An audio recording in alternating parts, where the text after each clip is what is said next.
La scuola Van Gogh è diventata un punto di riferimento per tutto quello che è legato all'apprendere i trucchi di un mestiere che è in continua evoluzione, ci sono sempre nuove tecniche, nuove tendenze e a volte è proprio la persona, il professionista a crearla questa tendenza.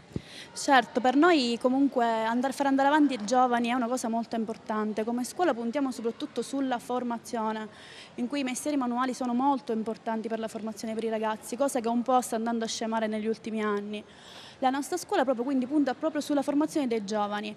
È una scuola che si occupa sia di estetisti che di parrucchieri, quindi formiamo sia estetista che parrucchiere, in cui i ragazzi imparano a fare tutto quello che riguarda il mestiere ed escono direttamente pronti per aprire un salone.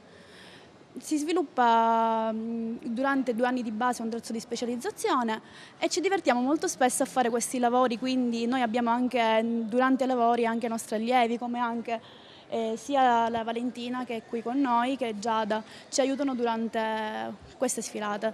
Lo facciamo quindi solo per pura pubblicità e divertimento. Io ad esempio vedo cosa hai applicato sulle labbra in questo caso. Sulle labbra abbiamo applicato proprio dei brillanti.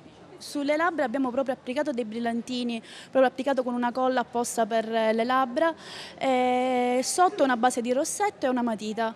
E in questo tipo di labbro l'ha portato per prima volta Jennifer Lopez in un video, non so se conoscete. Sugli occhi abbiamo applicato delle ciglia finte, comunque ancora il lavoro è in finitura e pian piano stiamo andando a definire una tazzina, quindi prima la faremo a matita e poi andremo a colorarla.